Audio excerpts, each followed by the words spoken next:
Welcome to Sweetwater's Full Gospel Church. I am Pastor Cully. And I'm Roxanne. Thank you for joining us online. We pray that during the service you'll experience the presence of God wherever you are. Now let's go live. I believe that we are not here by accident. I believe God has called us, especially for this morning, that as we're stepping into something different, as we're changing a few things up. But I believe that God is doing something, not just for this week, for this month, but for this remainder of this year. Because today marks not just two services, but also the beginning of a new sermon series that I genuinely believe with all my heart that it will not just impact for this month, but like I said, for the remainder of this year. And for the next 4 weeks that we have together, and I encourage you to not miss out because we're going to unpack each Sunday, into this series. We're going to journey together, and we're calling this series Strengthen the House. So say it with me, Strengthen the House. Okay. Yeah, I see a lot of box supporters here this morning, so I know some of you got your throats are sore. So let's try that again, all together. Strengthen the house. Okay, we'll work on that. We have 4 weeks, guys. Now, when you hear the word house, I don't want your mind, because I know I'm the same, so I know what I'm talking about. The moment we talk about house, I don't want your mind to go to bricks. I know we got bricks there, cement, it was like our props there.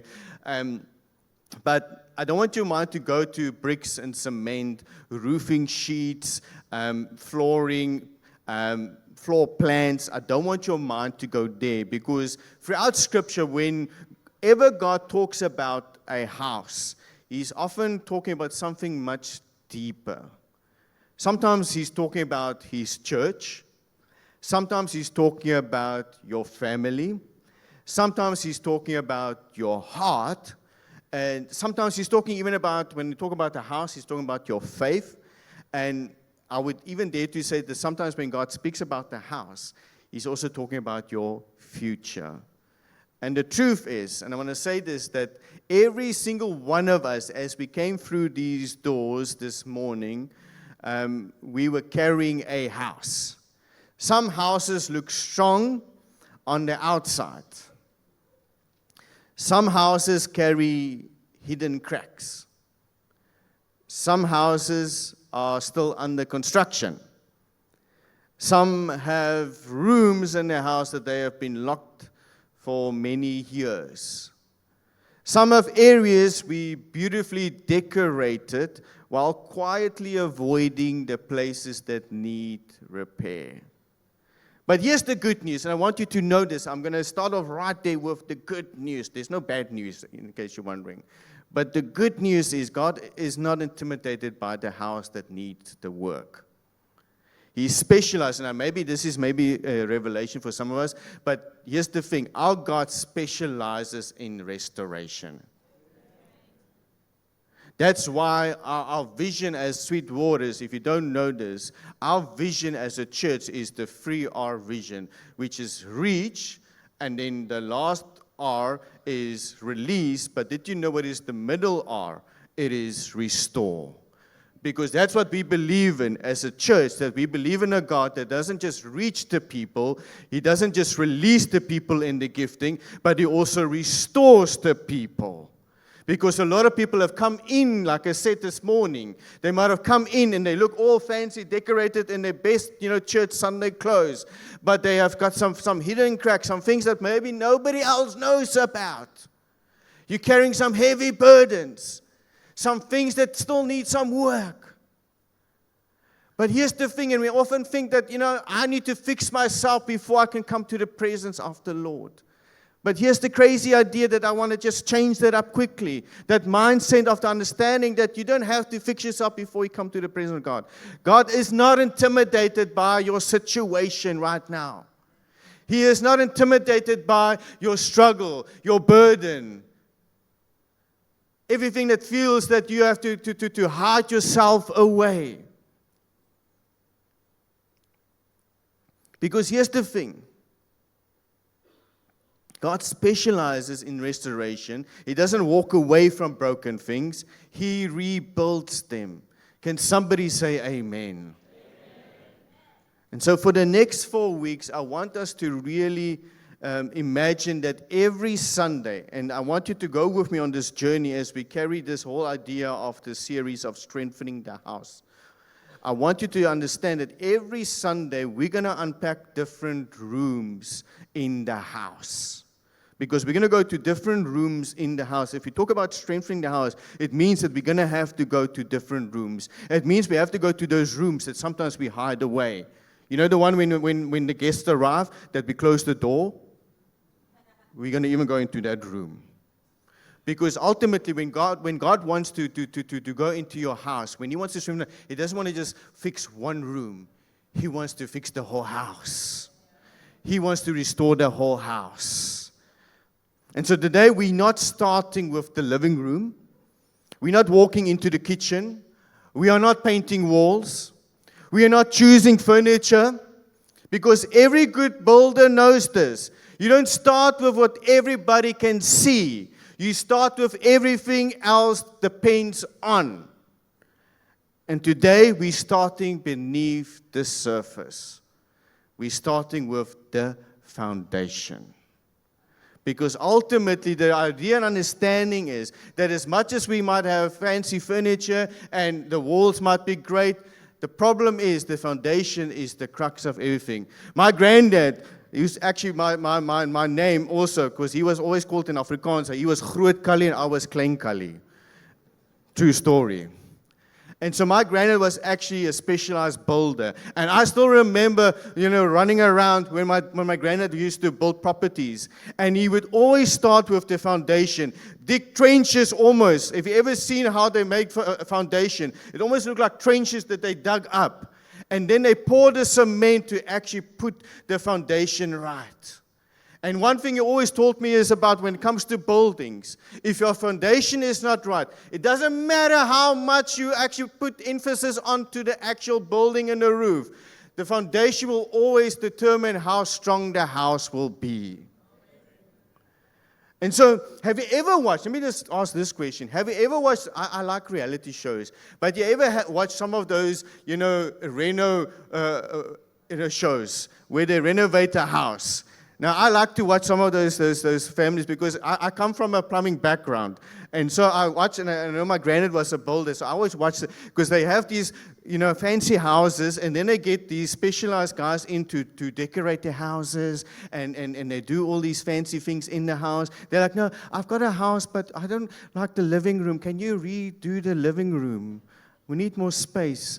And so then they get the guys in, and then they look at it, and they check it out, and then about a week into this, then the family or the owners of that house gets a phone call. And it's on reality, you go watch it yourself.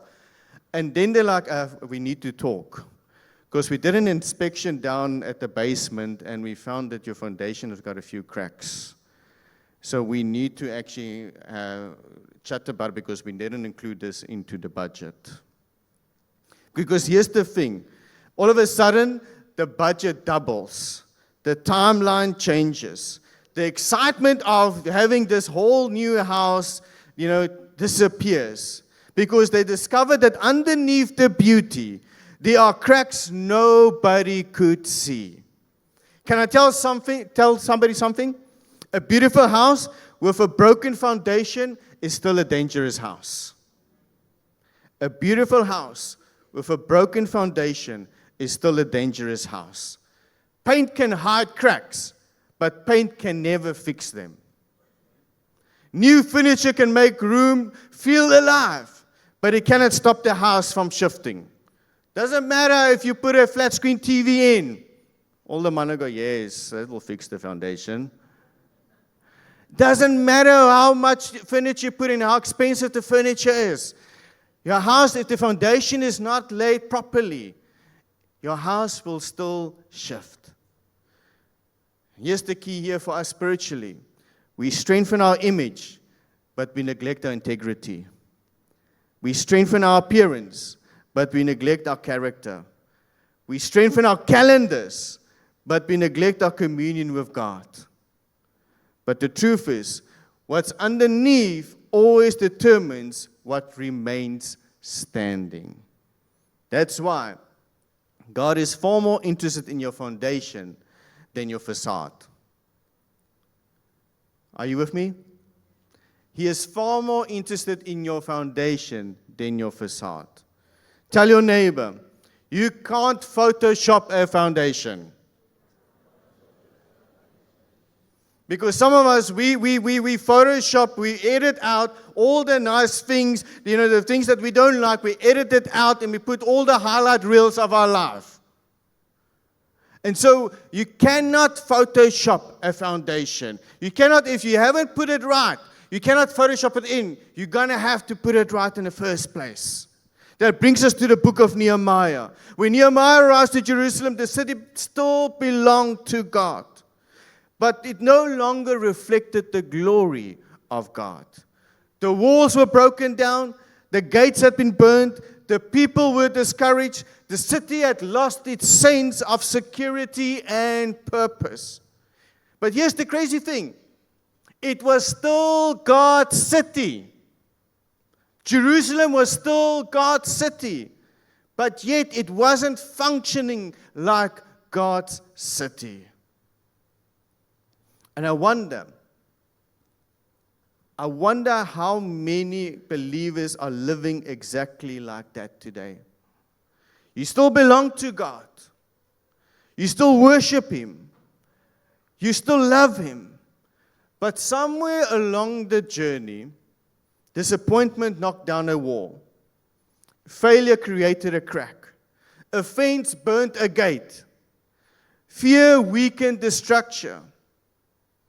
And you've become so used, and I want to say this, you become so used living with a broken place that you stop believing that they can be fixed, that they can be restored.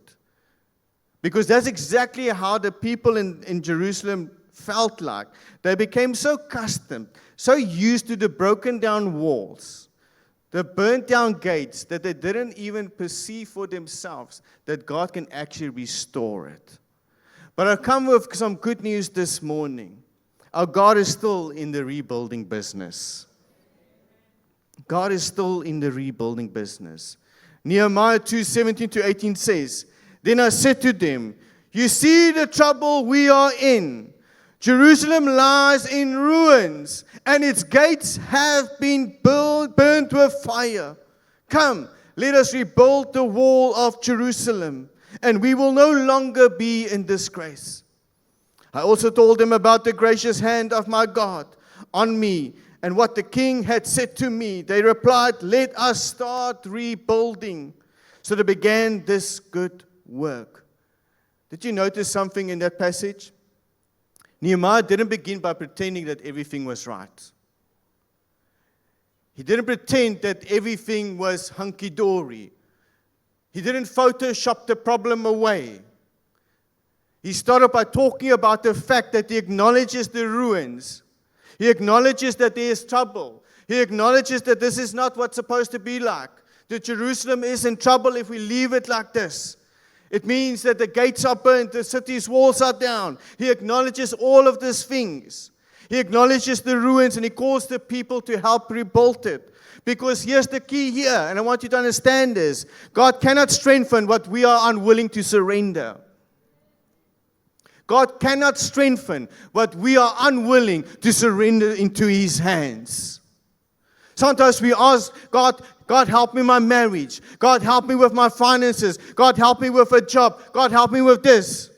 And so help me, I want to just explain this to you. Because if we cannot surrender our marriage to God, if we cannot surrender our children to God, if we cannot surrender our finances to God, how can we dare to even say to God, please help me, God, if we are not acknowledging that God is our Savior, God is our provider, God is our restorer, because you have to surrender those things before you can even ask for the hand of God upon them.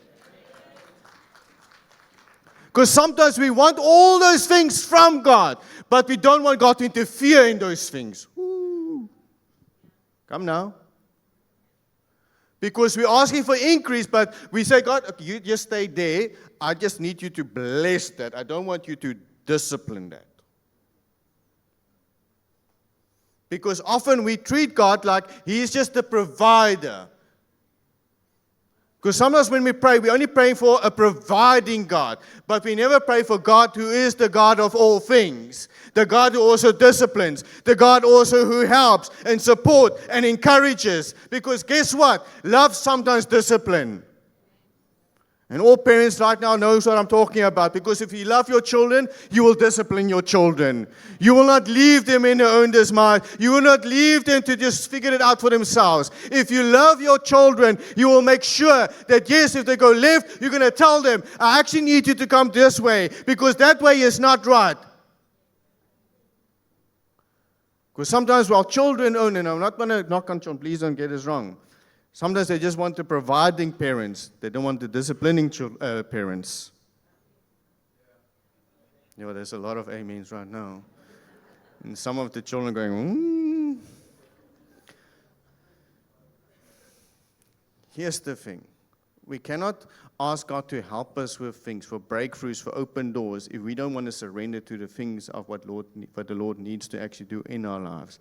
Because He would start fixing things in you before He fixes things around you.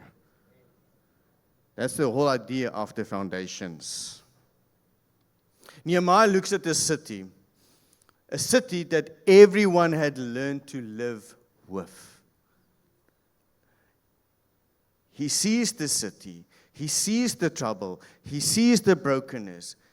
And the crazy thing is there has been people that has been living in that city for the longest of time, and they were okay with the conditions. They were okay with the broken walls. They were okay with the burned down gates. They were okay with just living in the way that they were living right now. And Nehemiah comes and he says, this is not right. We need to change things up. The broken walls had become normal. The burnt gates had become familiar. The ruins had become a routine. It's amazing how quickly we can normalize something that God has never intended to be normalized in the first place. We can normalize things that God has never asked or never intended to normalize in the first place. Church, never make peace. And I want to say this to you. Please hear me right now. Never make peace with what Jesus died to set you free from. Never make peace with what something that the Lord Himself died on the cross for you to set you free. Don't make peace with that. Don't make peace with the enemy. Don't make peace with the things of the enemy. Let me put it differently. Talking about ruins. Don't settle in the rubble when Jesus has called you to rebuild. Because some of us, we're okay to sit in the rubble. Woe is me, woe is me. I sit in the rubble, I sit in the rubble. And you are not actually wanting to rebuild because you become so used to, so customized by what is actually around you that's normal, that's routine, that's how it's supposed to look like. No, it's not supposed to look like that. You're not supposed to live in a broken world. You're not supposed to live in a life where it's always just, a struggle and a strife. You're supposed to build, rebuild. Can I say something to somebody here this morning? Let me show you something incredible here quickly first. Because the people are rebuilding this wall, because you have to understand this. So Nehemiah gets the people and he gets them to rebuild the wall because he says it's not good for them to be like this. But understand how they are building these walls. Because there's a slogan, Rome wasn't built in a day. Well, guess what? Jerusalem was also not built in one day. Because when Nehemiah gets the people, they built the walls stone by stone. A stone at a time. Not overnight, not instantly, stone by stone. Can I encourage somebody that feels frustrated from just a situation, that feels that it didn't come your way in a moment, in a time that you needed to come through? Can I just encourage you? Because here's the thing. God is not asking you to finish everything today. He's asking you to keep laying the next stone. That's all He's asking you. He says, if you can just start with the foundation, just lay the first stone. Because here's the understanding, and I didn't even have it in my notes, but understand, if you know your scripture, it speaks about that Jesus is the cornerstone. So if you can just lay the first, surrender the first stone, lay the first stone and say, Jesus, over my house, if I need to have a strengthened house, guess what? I lay the foundation and the cornerstone that's going to direct everything about my house. Doesn't matter what I have in my house. Doesn't matter how fancy my roof looks like. As long as I have the cornerstone, guess what? Nothing else matters. Because here's the thing about building, and I quickly want to tell you this, because again, I don't have it in my notes, but this is just how I just impromptu this quickly into your spirit right now. Because here's the thing. A cornerstone makes a way of how the direction of that house is going to look like. Because if that cornerstone is skewed, is like this, guess what? Everything about that building is going to go like this. That's why the cornerstone is the most important stone. That's why the scripture says that Jesus needs to be the cornerstone of your life. Because the moment you put that cornerstone in and you place it down and you put the cement on and you got your foundation right, guess what? Doesn't matter how many bricks you put on, doesn't matter what roof you put on, doesn't matter even if you have got a fireplace because you're cold at winter, doesn't matter what you have in that house, doesn't matter if you got a flat screen TV, doesn't matter if you got a couch or a slouch, doesn't matter. As long as the cornerstone is in place, guess what? Doesn't matter what struggles you're facing. Doesn't matter what storms, and I will just teach on this just now. Doesn't matter what storms you're facing. As long as the cornerstone is there, nothing can touch your house.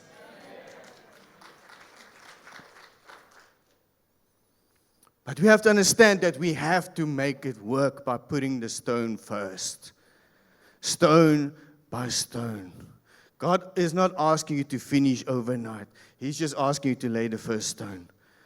Sometimes we want a miraculous transformation, but God works through daily faithfulness.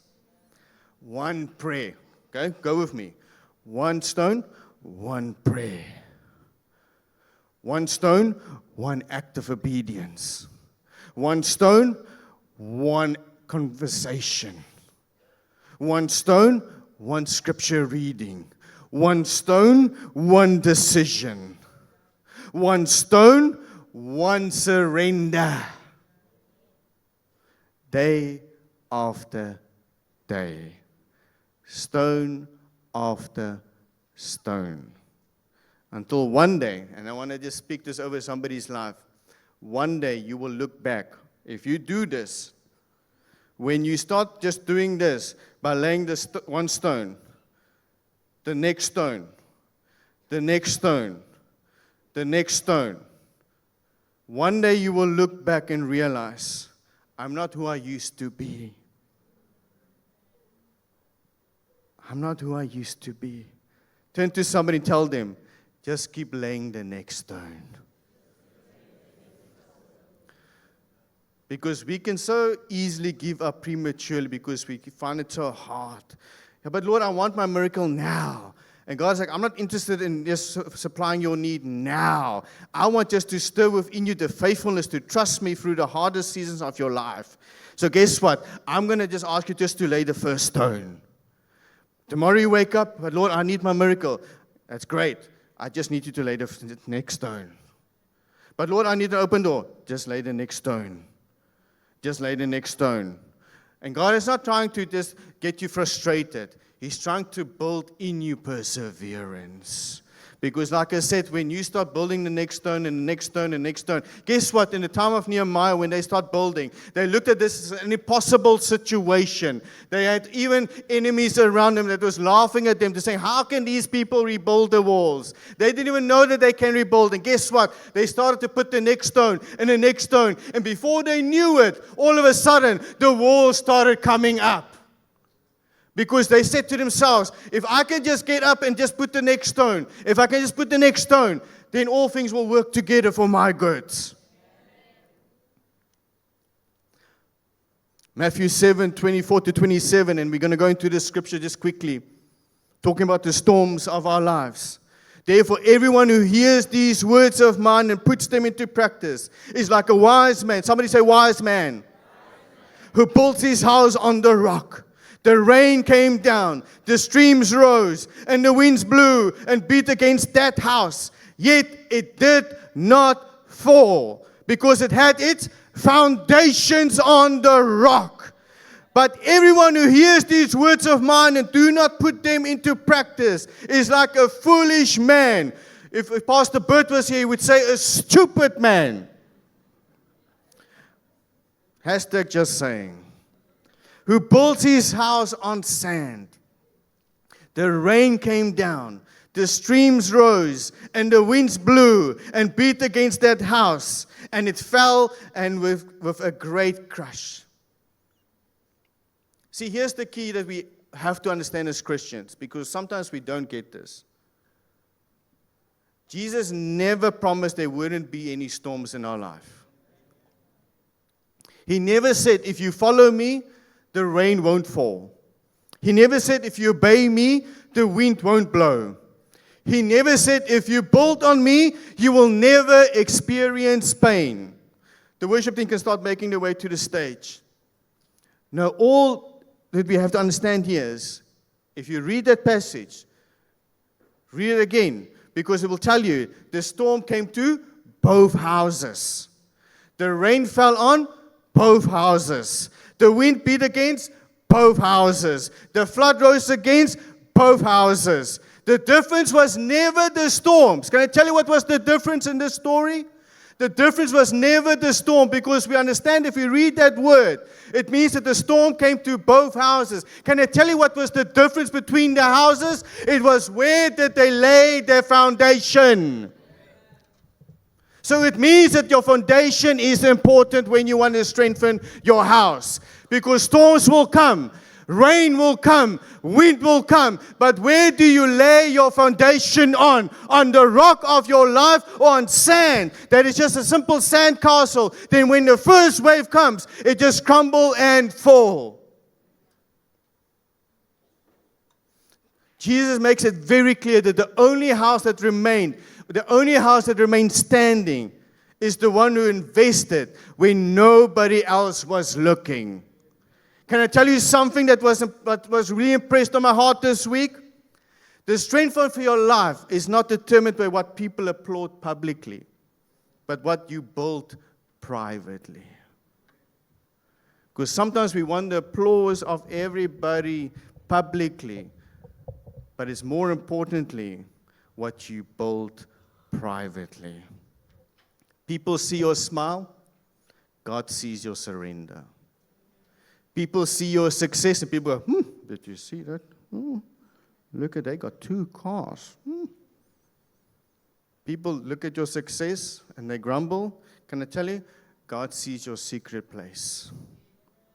People see the platform and they go like, yeah, I want to be on that platform. I want to be like that. Can I tell you? God sees your prayer closet. People see the worship on Sunday and they go, worship on Sunday is great. God sees your worship on Monday, Tuesday, Wednesday, Thursday, Friday, and especially Saturday. And hear me now, church. If you forget anything, remember this. The public life that everyone celebrates is only as strong as the private life that nobody sees. It's only as strong when nobody looks. Nobody, and prove me wrong, nobody drives past a construction site, whether it's a house, whether it's a complex, whatever. Nobody drives past the complex or the house that they're rebuilding and they go, yo, wow, look at that foundation. Yo, that's amazing.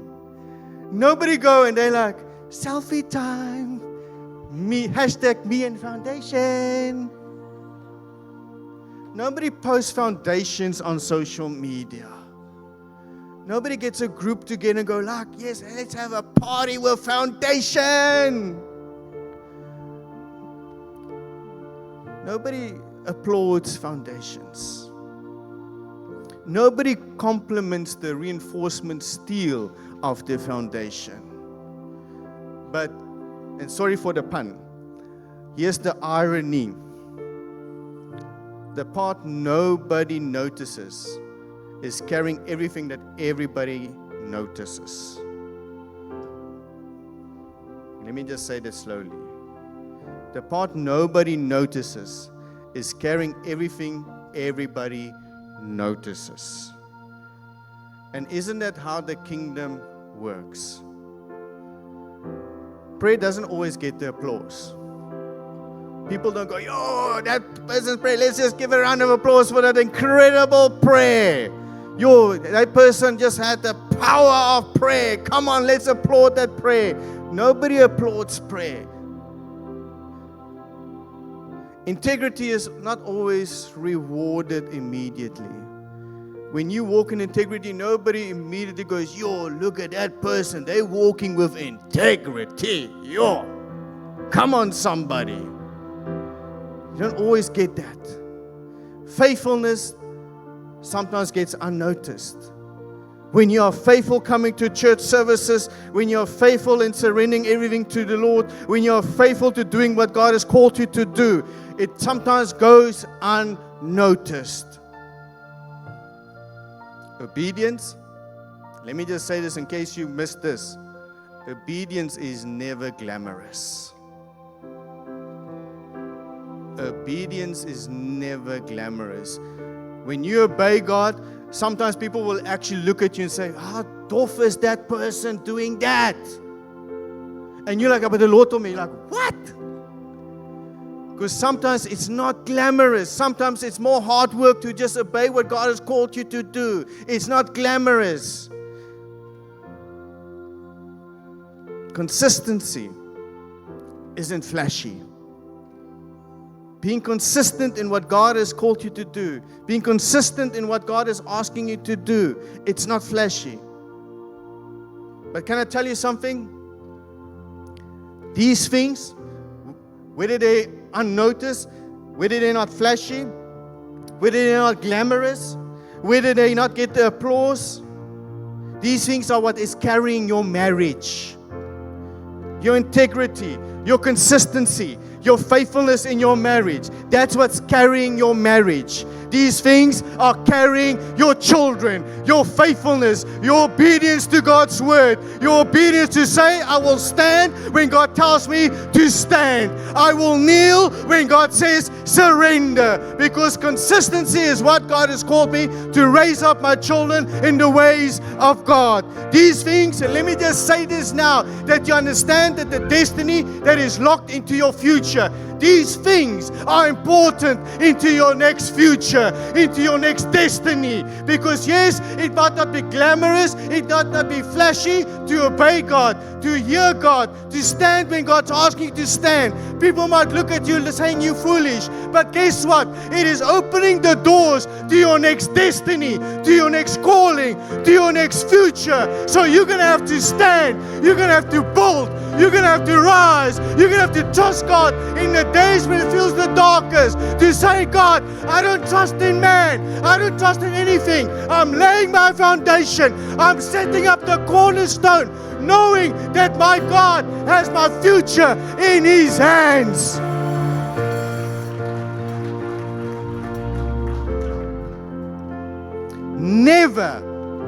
Never despise what God is strengthening simply because nobody else can see it. Sometimes we only want to build as long as people can see I'm building. Sometimes you're going to have to build when you don't get the applause, when you don't get the platform, when you don't get, the people looking at you like, oh, sure, that guy, that woman. Sometimes you just kind of have to go one stone. Remember? One stone. Wake up the next morning, one stone. Wake up the next morning, one stone. And whatever that stone represents, maybe it's your integrity, maybe it's your character, maybe it's just pressing in when it feels you want to give up. One stone. One stone. Your hidden season Can I speak to somebody here this morning? Your hidden season is not your forgotten season. Your buried season is your building season. Paul says in 1 Corinthians 3:11, for no one can lay any foundation other than the one already laid, which is Jesus Christ.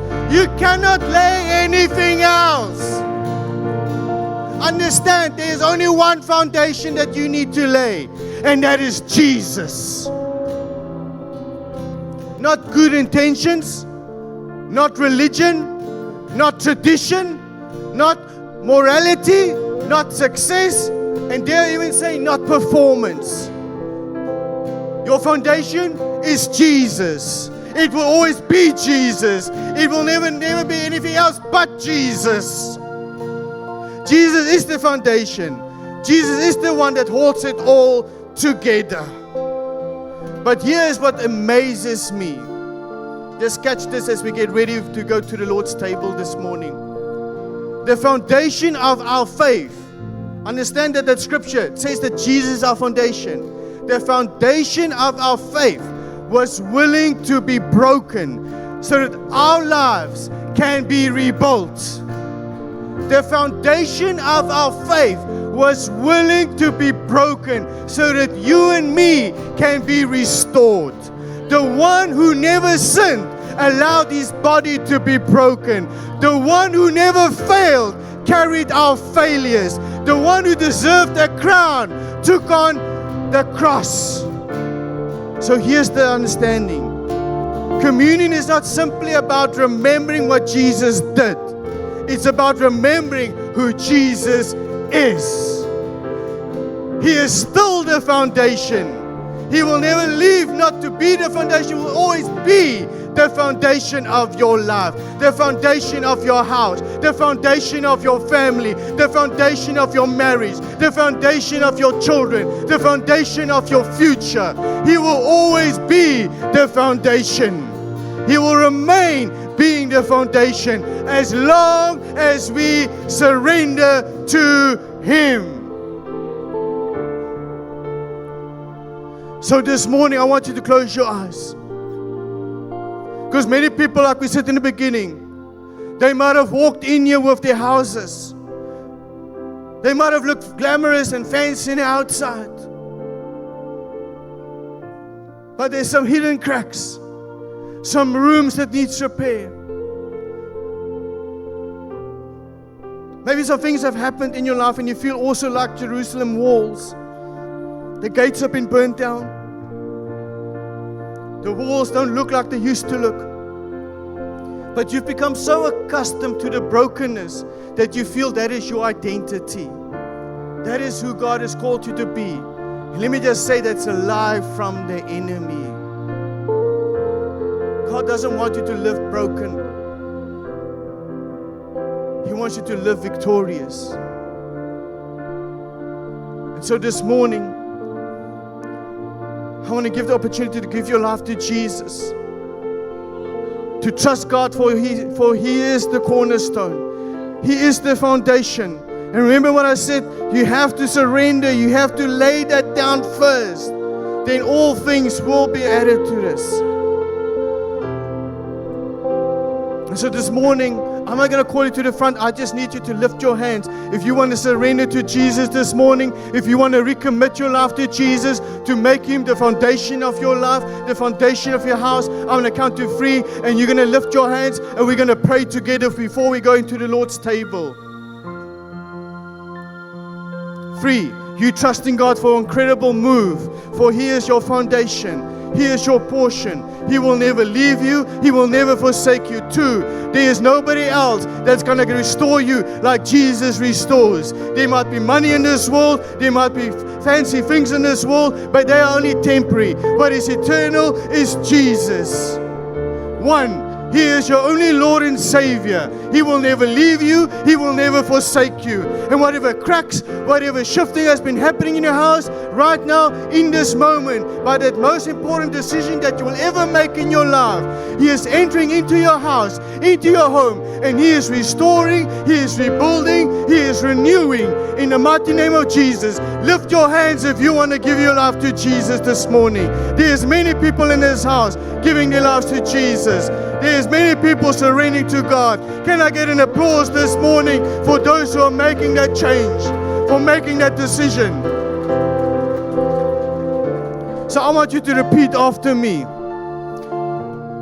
Thank you, Lord, for giving your Son as a sacrifice for all of my sins, past, present, and future. I'll make you Lord. I'll make you my foundation. I turn away from my past, walking into my destiny. In Jesus' name, amen.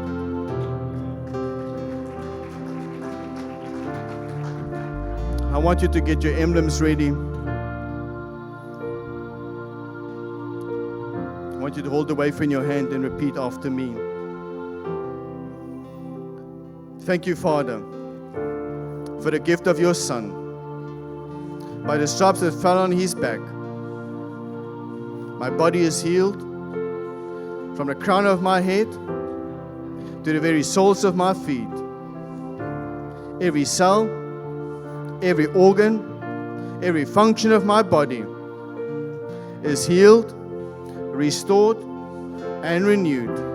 In Jesus' name, I believe and I receive. Let's partake.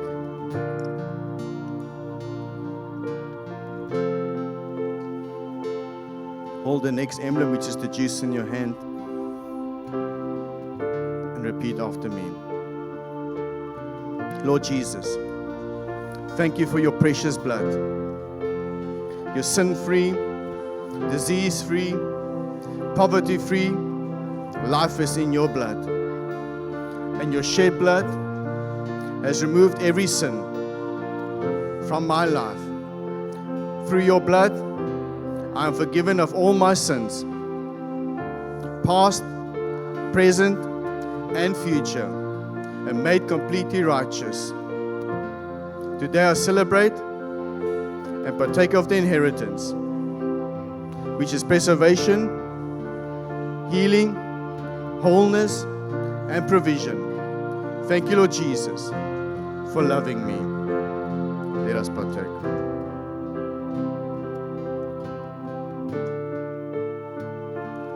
Just going to ask you to stand to your feet.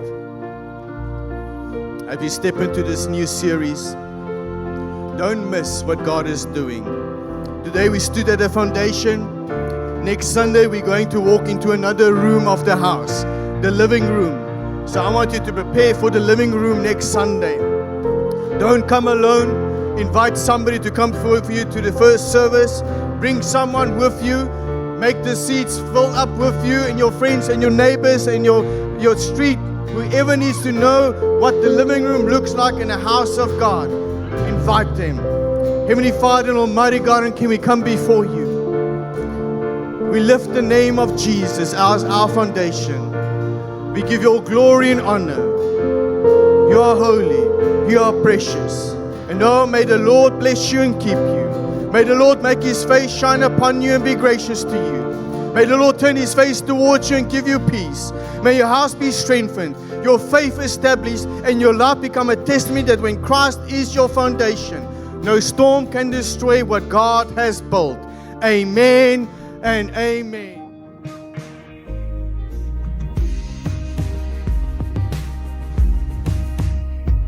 Thank you for watching till the end. If you were impacted by the service, please share it with someone else, like our page, and subscribe so that you'll get notifications of our upcoming services and events. May you be blessed as you journey with Jesus.